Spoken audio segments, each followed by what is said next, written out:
I'll wait here for 30 seconds and then we'll start the other guy up. So 30 seconds and we'll start the other guy. So it's on the build. It doesn't have to do anything if the work's already been done. So what you'll see is once it gets going here, it's actually pulling stuff from the local build cache and restoring those outputs to where they would be if the task to actually run. So it's done. And the other guy's catching up. He's catching up. He's catching up.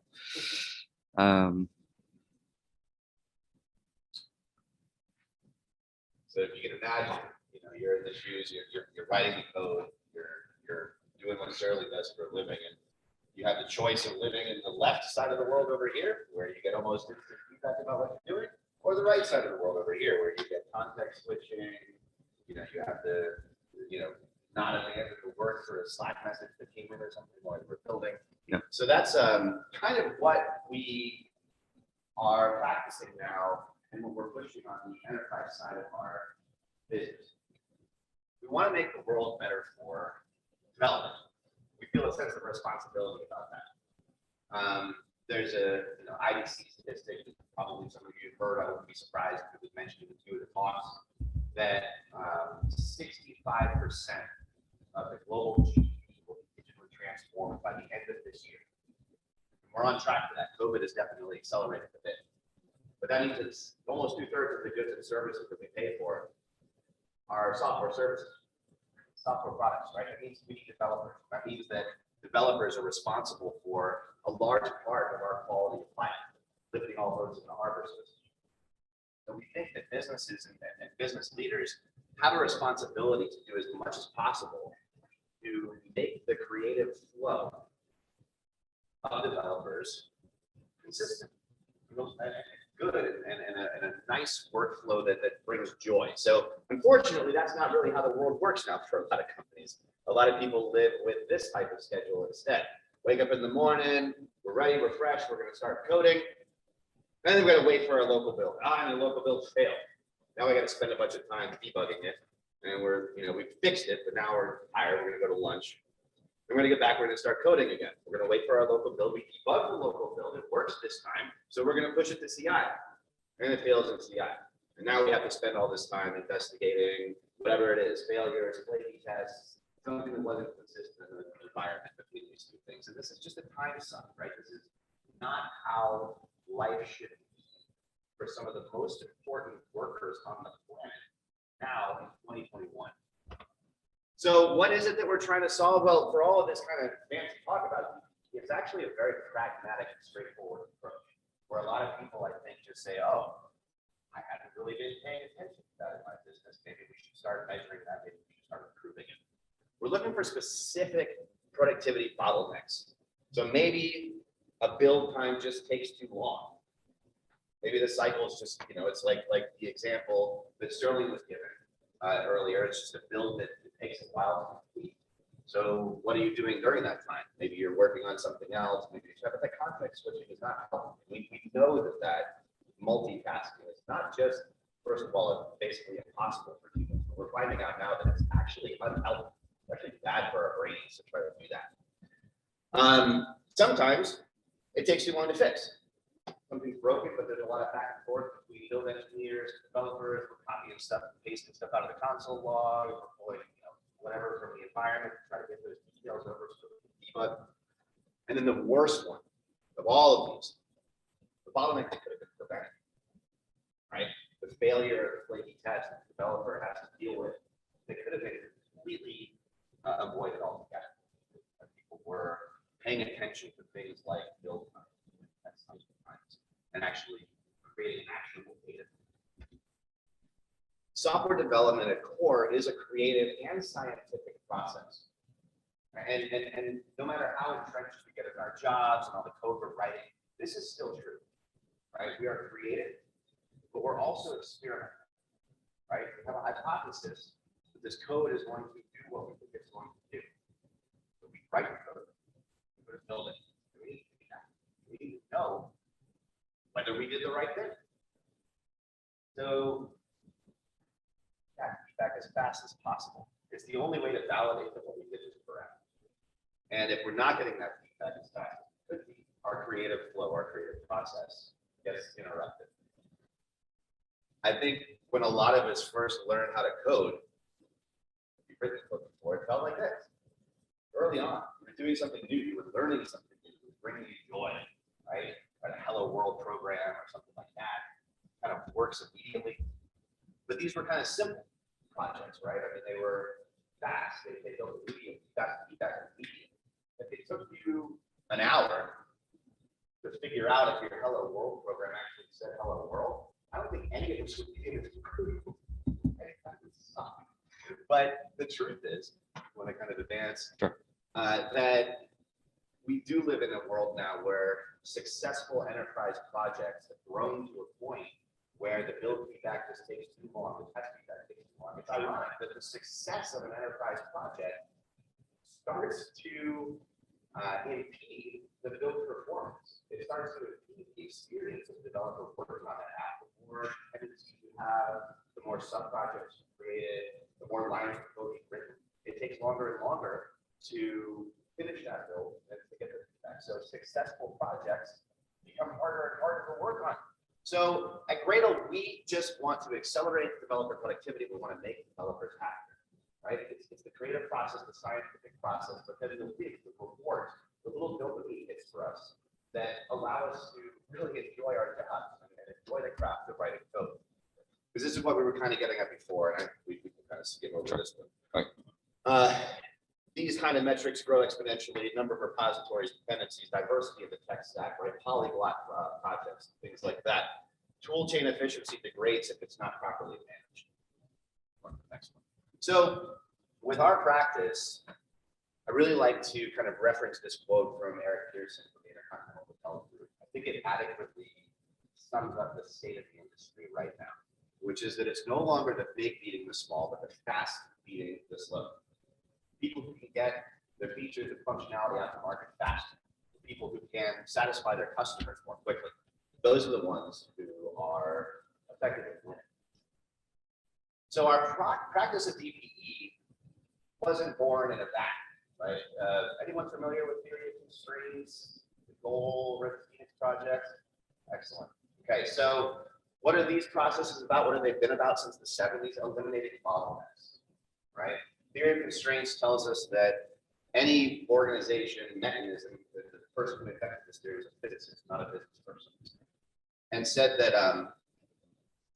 really all complex machines have three basic components: an inventory, a cost, and then throughput, right? So the inventory is the parts. Maybe this came from manufacturing. So this were, manufacturing factories and things like that to look for bottlenecks in the production process. And we say, okay, this inventory, these pieces that have not been converted into money yet for the organization are what we call work in progress. And work in progress is toxic to an organization because it has to be maintained. This lives alongside the second law of thermodynamics, which tells us that something at rest is not at rest. It's constantly rotting and degrading, right? That's just the nature of this universe that we live in. So when these bottlenecks to creating throughput or money from your inventory are impeded, your business doesn't succeed.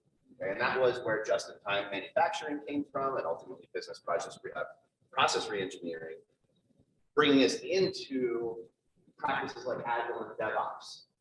Sub out inventory for code, get your code to market faster. Don't have code lingering, not making money for you yet because there's a cost associated with that. The code effectively doesn't matter to the business until it's out in the wild making money for the business. Until then, it's just work in progress, right? So this is the essence of DevOps, right? This is where DevOps came from. It said, how do we get the release times almost instant for our developers? We got people like LaunchDarkey now doing like literally you write your code and it just appears in production out like a cluster, right? All of these things though are in service to just eliminating bottlenecks, converting code to throughput faster. And our practice of developer productivity engineering manages to address the next set of bottlenecks after DevOps. And DevOps has done a great job in terms of decreasing friction in our ability to release code and features. But what about writing the software? Right? There's still a lot of bottlenecks there. We still have developers who are waiting sometimes hours for builds locally or waiting for CI builds to complete. We have expensive CI remote systems. Everybody's by default. Don't build your code remotely. Who cares about the cost? We know that those things are coming up too. Right? So DBE addresses the next set of bottlenecks, and we really do mean this literally. So again, for all that talk, though, it is a practical solution. We just use acceleration technologies like the caching technology that Sterling showed you to speed up the build itself. We have some test acceleration technologies as well. We have a test distribution platform, which effectively allows agents to run tests in parallel across an elastically scaling cluster. And we have a data part of the application that is just as important, which allows us to track these metrics over time, like see how long builds are actually taking locally, remotely, or through CI within the entire organization. Is anybody actually tracking this right now? Could anybody tell me how your average build time probably is for your project? People aren't really even observing this, right? But this practice says that these are very real bottlenecks, real friction, and slowdown, sometimes not understood by the rest of the business because they take place solely within the developer experience, the keyboard and the monitor, right? So sometimes these things are hidden. The other thing I would point out here too, developer productivity engineering is not productivity management. This isn't like counting lines of code or trying to assess team velocity or story point capacity or something like that. That's productivity management. When we say developer productivity engineering, engineering is a verb. Verb means we're going to use technologies to engineer better productivity for our developers. We're going to give them a better, more reliable toolchain. We're going to try to address break tests proactively. We're going to try to avoid failures for these developers. We're going to give them predictive models so that they don't have to run their tests. Right? We're going to engineer better productivity. Right? And these builds improve creative flow.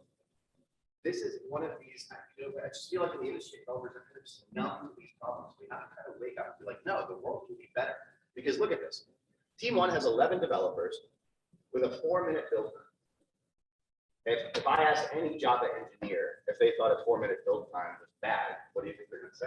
Oh, no, 4 minutes, no, that's great. What about the team of 6 who can build in 1 minute? Look how many more builds they're able to produce.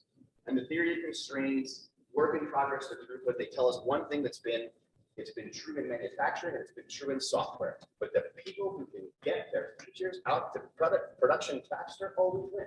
They always win. And that's the case of being able to, in this case, build your code more frequently. More incremental changes, not worrying about merge conflicts because you just added a whole bunch of code because you knew it's going to take forever to build. So you crammed a whole bunch of stuff in. No, instead you can make small incremental changes, get your build feedback so much faster. So, the industry doesn't even know that a 4-minute build time could be a 1-minute build time with the right type of technology. Now look what this does to a big team of 100 developers doing 12,000 local builds a week. A 9-minute build time versus a 5-minute build time, we save 5,200 engineering days a year. And that's time that developers spend working on improving their craft, putting new features into the product, education, all these things that we want to do for our developers, but we're not able to because we have these constraints.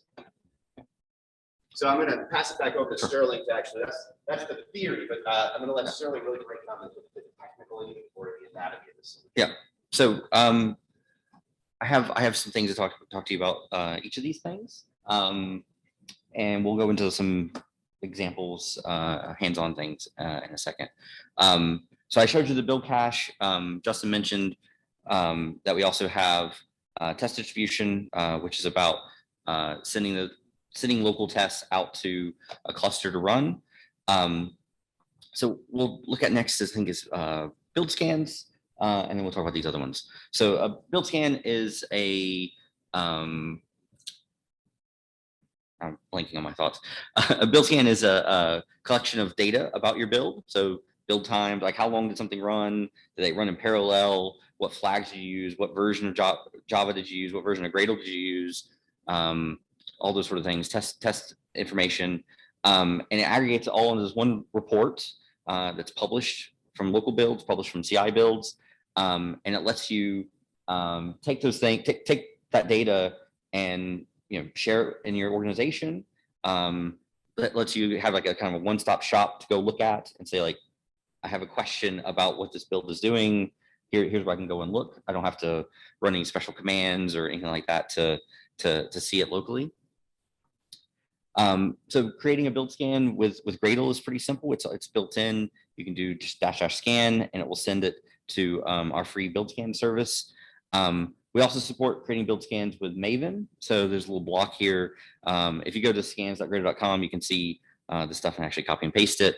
But you can create an extension for, you add an extension for Maven, and you can create build scans with Maven as well.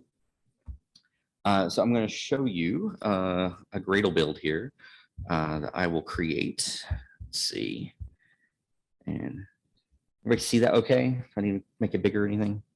All right. So Gradle has this built-in command called Gradle init, and it will sit here and ask you some questions about, like, what kind of project are you trying to make? So I'm making an application. I'm going to write it in Java. That sounds great.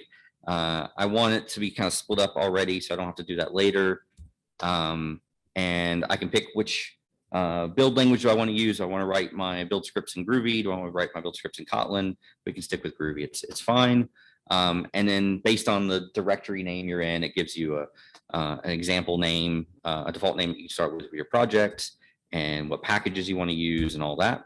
And so that goes and generates the project. So if I look at this, it's got all the files for some source code and build scripts and all that stuff. It just creates a little demo project. And now I can actually run build --scan, and it will build everything and ask me, are you okay with sending your data to our service? I say yes, and it'll go and publish it, and it produces a link down here. If I go and click on that, this is the build scan. You can see here it's got my face up here since I created it. It tells us we ran this with Gradle 7.2. It tells us which versions of the plugin we're using. Shows us and come in and see a timeline of the task. So this one is not so interesting since everything was cached, but it shows you the build scan like timeline of like things running. So let me look at I think this other one I have. I intentionally made it more interesting looking. Yeah, so this is the same build, but everything's actually running and doing work. And so you can see the tests running, you can see other tasks, how long they take. We also show breakdowns of like how much time is being spent in different areas of the build. And we can also look at here's all the different tests that we also have for this project. So what else can I look at? So if we go back and look at the one that was all cached, we also show statistics about your cache hit results. So here, this one was completely all up to date, or not up to date, but all from the local build cache. So it's kind of interesting. It's all shareable too. It's all shareable. So like if a little bit later, I have an example of a failing test I can show. But yeah, like if you have a problem where like you weren't seeing 100% cache hits here, or your build cache was disabled or something, you could click on this line and it highlights it, and you could send this link to your buddy and say, like, why is my build slower than yours? What's going on? Okay.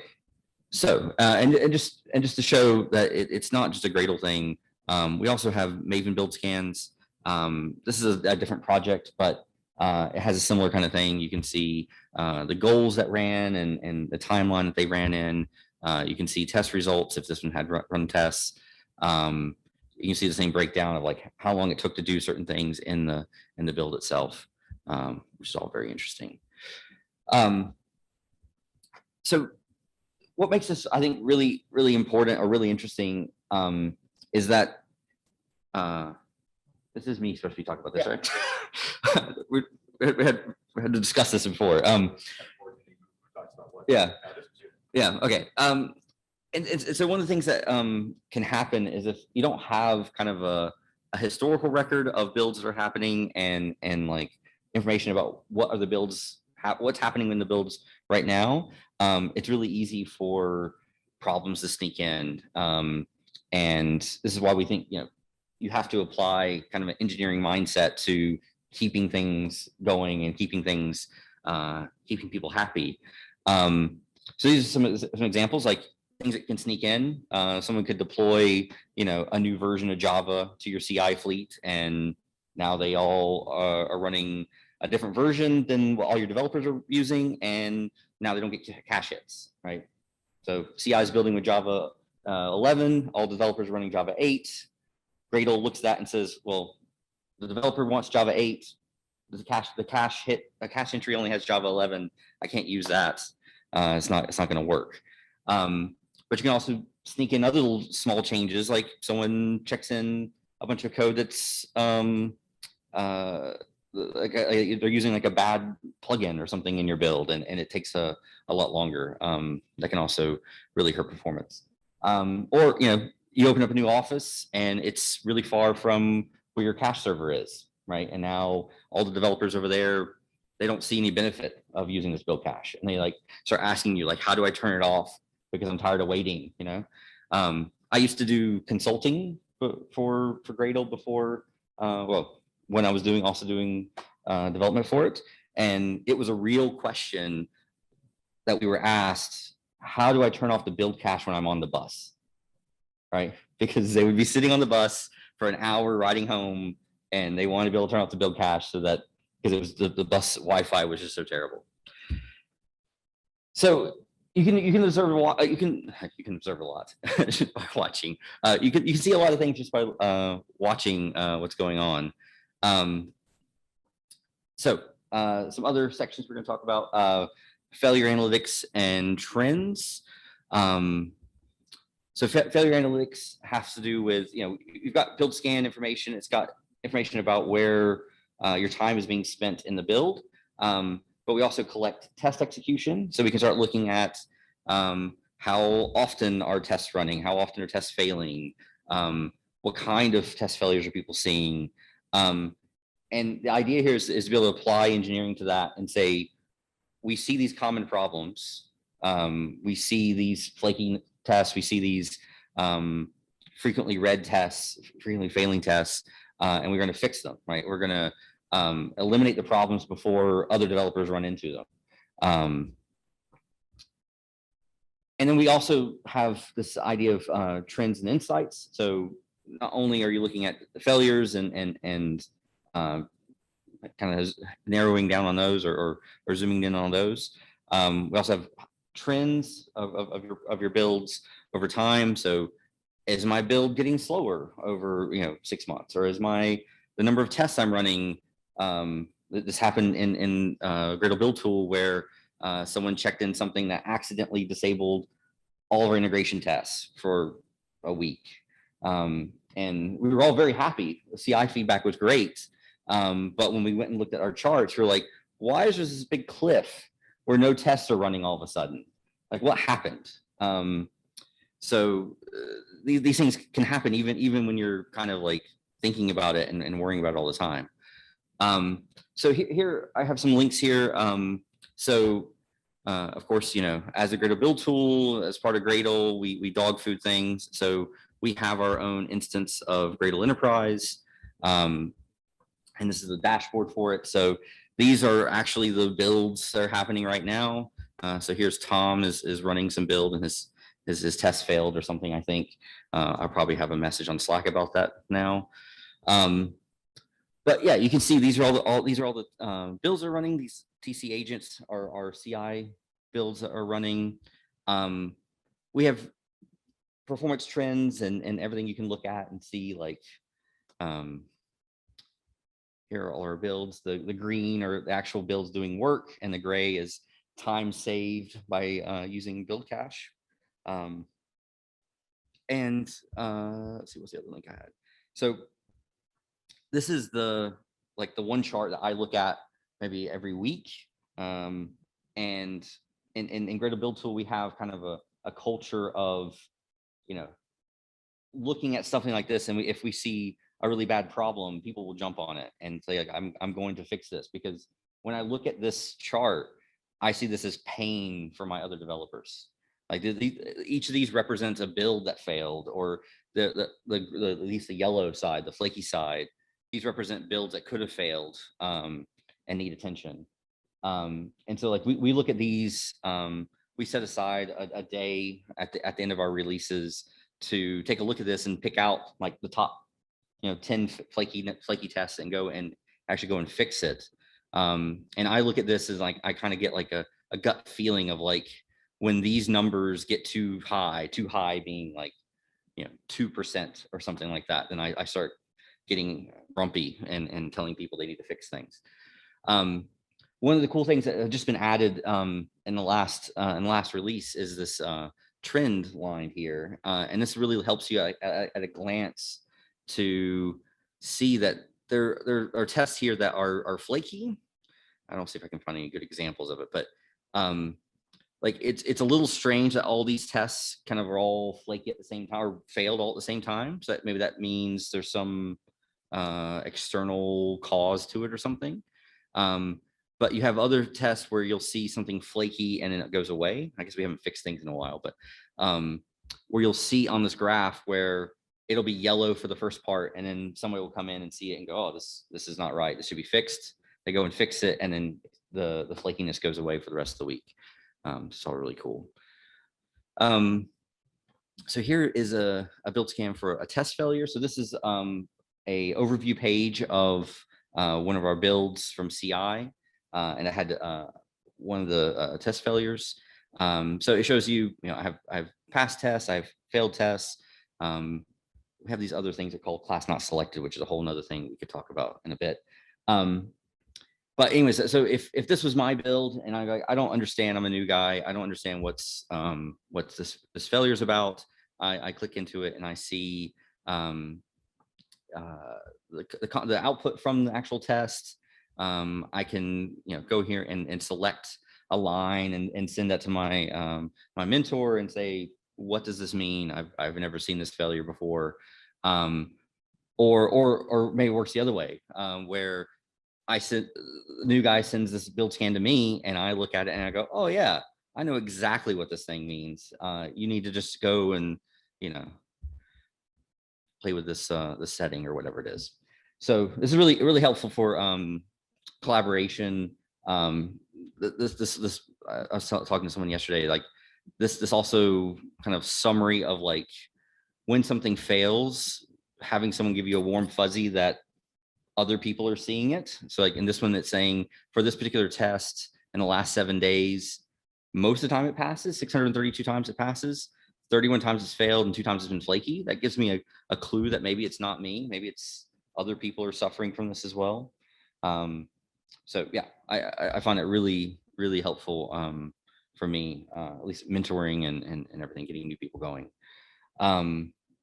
So yeah, I think we're getting towards the end here. Yeah.